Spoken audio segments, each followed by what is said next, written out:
Good morning, Reds. It's John Gibbons. It is Craig Hannan in the studio. And yeah, it is Talking Reds. Happy Thursday, everyone. Hiya, Craig. You all right? You're right, mate. This is nice and weird. I haven't done a Zoom. I haven't done a Zoom show with you in ages. It feels like we're back in 2020 here. I know it does a little bit. It does. But, the Reds are still going on, although they're not playing tonight. But it is funny, Craig, because I was a little bit down after the Leicester League game. They didn't play well. They obviously missed chances and lost. And then Chelsea, disappointing. So I was like, what do we need to give me a real boost? What do the Liverpool fans need to give me a boost? And I thought it was going to be a cup final, semi-final win. But instead, it appears we just needed to drink on the tears of every fan up and down the country who seems to be very upset that Liverpool apparently are allowed as well to get games called off. It's been I've been staggered by it, but also I've been absolutely buzzing. I honestly thought you were about to say all you needed was talking Reds with Craig there. Absolutely not. No. Opposition fan tears is what injected straight into me. So sometimes with these things, when Liverpool do something or Liverpool say something, or I understand to a certain extent why other fans it would annoy them, because a lot of things in football are very tribal and it's very sort of like black or white, and you're either this, you're either that, and if it's Liverpool, then you're against it. And sometimes I understand it. This time, I've done a lot of research on Twitter here, John, trying to get to the bottom of why they're so annoyed, and I can't really work out, because we've seen what's been happening with football games over the past month. We've seen that COVID means there's uncertainty that surrounds absolutely everything in football. But mostly at a time when over Christmas we've seen games every 3 days, and we've seen them called off sort of every 4 or 5. But for some reason, Liverpool have upset absolutely everyone, and I'm not entirely sure why, John. But I'm enjoying it, is what I would say. Yeah, it's come out of nowhere, but it's very enjoyable indeed. Like, and I sort of get it with Arsenal fans in that they're being a bit cheeky, like they're trying to pull a fast one. But at least we're playing them, and they obviously thought Thursday night, they were rubbing their hands together with all, the lads gone to AFCON and the injuries, then a few COVID, so they thought they're basically going to play our under nines, and they're a bit gutted, which is a bit cheeky, but I sort of get it. But it's all the other fans of and football clubs. Aston Villa Football Club tweeted about it yesterday, which was amusing as well. But so yeah, it was a really even rattling actual football teams. But yeah, supporters, I saw a Leeds fan having a go, and I thought, you got our game called off 10 days ago. Do you know what I mean? Like, what happened to you on Boxing Day, dickheads? Do you know what I mean? It's like, it's absolutely ridiculous. As I say, I don't know what it's come from, but it's made me laugh loads. And honestly, I thought we used to rattle people by what we did on the football pitch, but now we don't even have to play, and we still get under everyone's skin. Absolutely amazing. I've seen like Leyton Orient fans get annoyed about it. Obviously, last season they'd had to they'd forfeit a tie, but that was last season. Last season was different, and I believe there were different rules. But also, like, the world we live in at the moment means there just is there has to be a certain amount of sort of like what's common sense really with all of this. And one of the things that I heard early in December was the reason why, for instance, United were getting called off, games getting called off, Leeds got games called off, was because training facilities were being closed. And our training facility now houses not just the first team, but it houses all of our youth teams as well. Yeah. So if you think about it in terms of the potential spread of a virus during a pandemic here, the last thing they want to do is play the kids, and then the kids give Arsenal players coronavirus, for instance, because they're in exactly the same facility. None of it sort of makes sense. But again, often with football fans, fume doesn't really make sense, does it? It's just this tribal thing that they can't see beyond their dislike of Liverpool. But I'm gutted we're not playing tonight. I'd love to be watching Liverpool. Obviously, look, I'd rather we postpone it and we have a better chance with a better team, because I want to win this cup. I've said it loads. Like, I love the League Cup. I've got great memories of it growing up, and I think we've got a real chance. And I want to win silverware this season. I don't want another season without, and the league's looking less and less likely, so go and win this. So if this gives us a better chance by postponing, even if the away legs second, then I'm all for it, really. Yeah, I don't mind that. And I was looking forward to it. And it's a competition I want to win. But it's only a week, everyone. We only have to wait a week and then we'll be playing. And as Craig says, it's switched over. But yeah, the online stuff's been fun. And it's the hypocrisy. And you take on Liverpool fans at your peril, is what I'd say, because I've never known people being able to search through tweets and find stuff that is either contradictory or either saying exactly opposite when it's their team or just any other team or whatever. And yeah, the one fella who came at Liverpool in a big way yesterday and then ended up with his account closed, should have, by himself, should have sort of read the pass. But there we are. We'll see. But the funny thing is as well that Liverpool might end up playing on Sunday. There's the Shrewsberry game. The training ground's been closed for 48 hours, so this is the second day, which suggests that they're going to try and open it on Friday. And I gather play the game on Shrewsbury with what they have. There'll be some players back then. Obviously, the guys who missed the game against Chelsea, should in theory be back for this. So we should be able to put out a decent team against Shrewsbury on Sunday if they can get it on, and that'll send everyone berserk again. Yeah, maybe people just want to watch Liverpool, John. Maybe they're devastated. Yeah, with the great entertainers, with the great entertainers.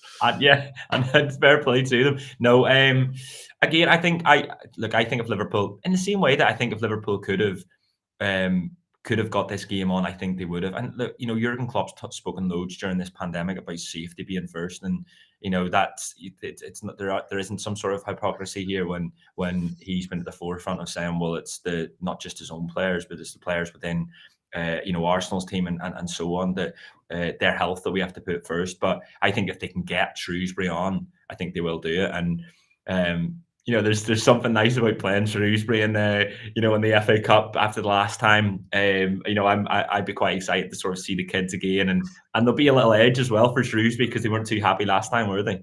It is funny. Well, this will be we'll have played Shrewsbury 3 times in the last couple of years, and I reckon 40 different players will have ended up playing for Liverpool in the 3 games.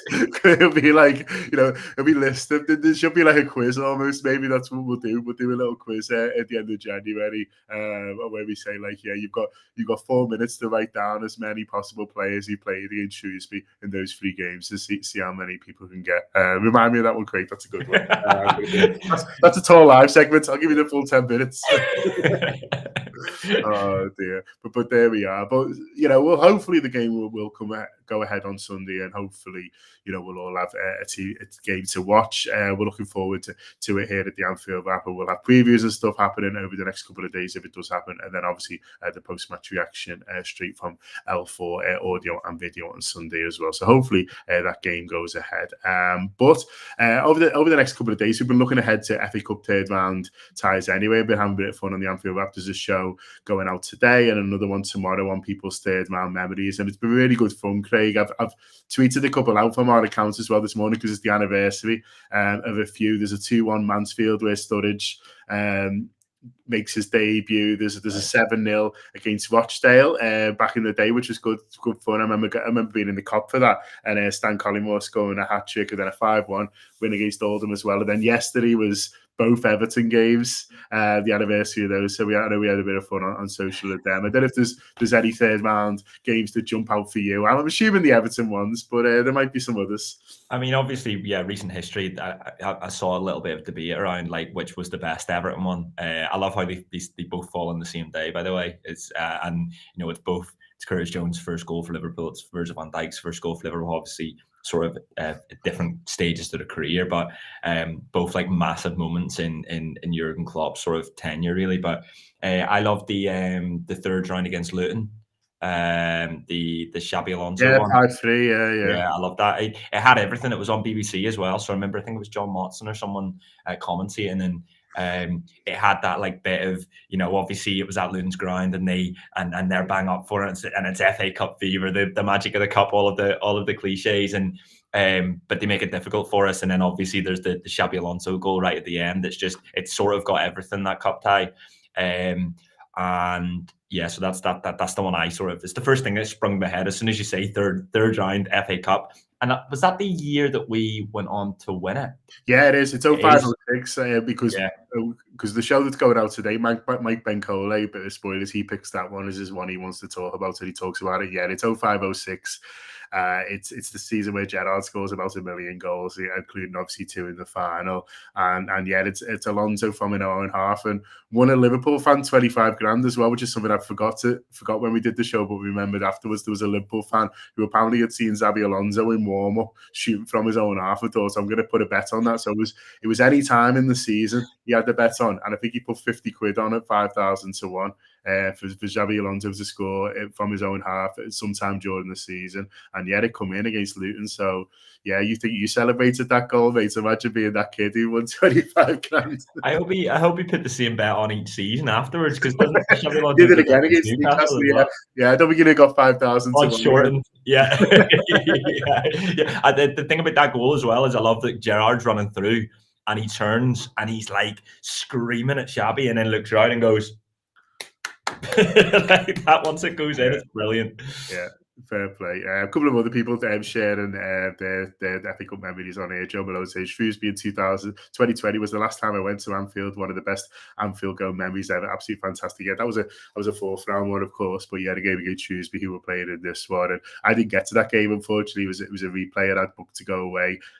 So we actually landed in Birmingham. I listened on the radio on the way home, and I was cheering on the M6 when that own goal went in. And yeah, everybody there just said it was a brilliant atmosphere, and full house getting behind the kids and roaring them to glory. Absolutely brilliant. Joey Gamers asked if Shrewsbury too soon for Jurgen. I think Jurgen should be back because he missed the Chelsea game, so it'll be 7 days, and so I think he should be back for that. Obviously, he needs to test negative, but I'm not sure where in the world you are, Joey. But currently, the rules here in England are if you're negative day 6 and day 7, you can leave on day 7. So he should be all right to sort of get involved in that. But we shall see. I just wanted to finish up on a couple of transfer stuff. As I said, today and tomorrow, there's more of those FA Cup Day Round memories on Tour Player. If you subscribe to the audio, you'll get those really good fun shows. But also, there's a new gutter out and transfer stuff. So if you're really into your transfers and really into who might be coming in and out for Liverpool in this January window or in the summer, looking ahead to the summer as well, you can obviously listen to Rob and the boys. It was yesterday. It was Kopi and Neil talking about that. But a couple of interesting ones from today. I just wanted to finish up on Craig. Coutinho maybe going to Villa, which is an interesting one. A nice little reunion with Steve. He just feels quite nice to me. I don't know. Maybe I'd feel differently if Villa were a bit near to us in the league. But, just Steven Gerrard taking him up in his wing and playing him again just feels quite nice. We love reunions, footy fans, don't we? Like, we absolutely live for them. I think I spent from the moment Fernando Torres leaves Liverpool just wishing him back, wishing a return back. Robbie Fowler, when he comes back, you loved it. I've seen loads going like, we'll get Coutinho back on loan, and it's like that's never in a million years happening. But the closest thing to that is a little reunion with Gerrard, and it's hard to know with Philippe Coutinho because when I think of him, I think of all the things that he did for Liverpool, but that's 4 or 5 years ago now, and when you look at his not just his performances, his stats as well from the past 2 years, especially at Barcelona and just before that at Bayern, like they're not great. So I'm unsure of what Philippe Coutinho they're getting. And look, I'm sure Coutinho improves their squad absolutely.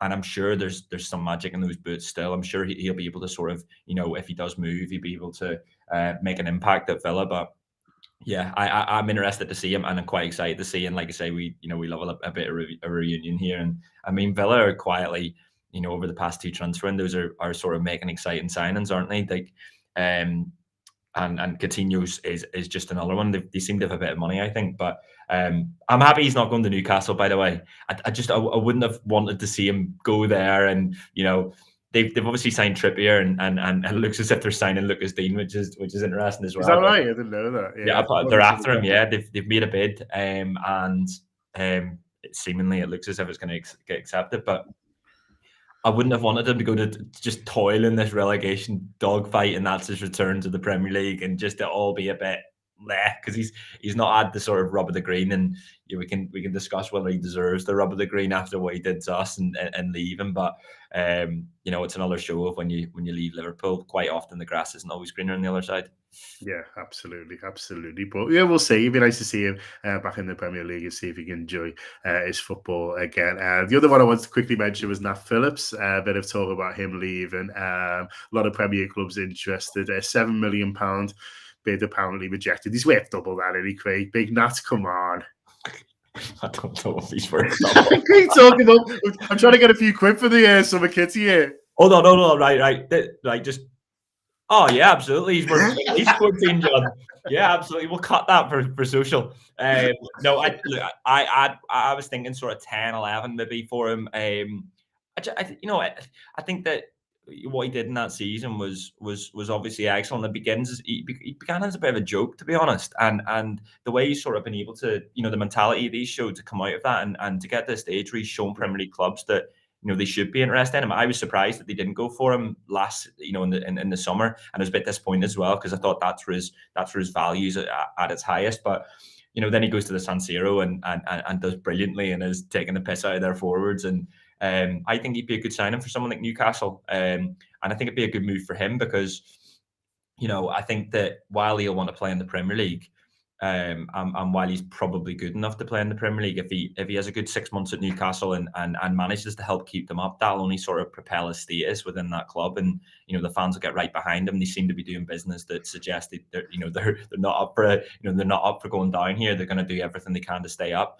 But equally, he goes down to the Championship. He's one of the best centre backs in the Championship as well, and you'd imagine then Newcastle would be one of the first up with their backing. So I think something like that would be a really good signing for him. Yeah, we'll see what happens. A little bit of talk about Nico Williams as well, but we shall see. But yeah, it's the gutter that you want. It's weekly at the moment. We might ramp that up as we get closer to the end of the transfer window. But for now, yeah, there is a new episode and also all the FA Cup stuff and build up to Shrewsbury. And hopefully that game goes ahead on Sunday. So brilliant time to subscribe to the Anfield Wrap. But in the meantime, a nice one to all yous for joining me and Craig. Have a lovely day. Just get on Twitter if you need a laugh. It's fucking hilarious. Up the Reds.